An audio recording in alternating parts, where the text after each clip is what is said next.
আমাদের জীবনে এখন প্রি প্ল্যান করে কিছুই হচ্ছে না, যা হচ্ছে সবই হুটহাট করে। তেমনই ভ্যালেন্টাইন্স ডের দিন আমাদের কোনো প্ল্যানই ছিল না। সৌরভ দুপুরবেলায় খেতে খেতে আমাকে বললো চ রাতের বেলায় বেরোই, তো আমরা ওই জন্যে বেরিয়ে গেলাম রাতের বেলায় হুট করে।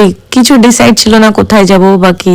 তো যাই হোক, ও আমাকে যাওয়ার পথে প্রথমেই আমার একটা গোলাপ কিনে দিল। আমি তো গোলাপ পেয়ে খুব খুশি। আমি সত্যি এই ছোট ছোট মুহূর্তগুলো খুব খুব ভালোবাসি।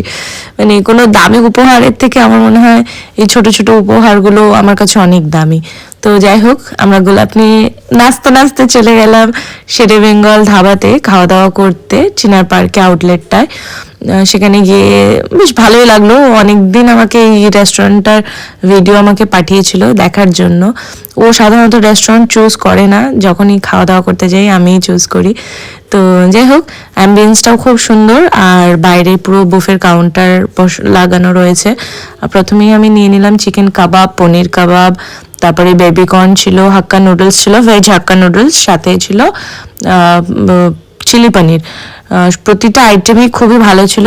আর হাক্কা নুডলসটা তো খেয়ে আমি সত্যি অবাক, কারণ সাধারণত নুডলস কোনো রেস্টুরেন্টেই ভালো হয় না, বুফেতে তো ভালো হয়ই না, কিন্তু এখানে অসাধারণ ছিল খেতে।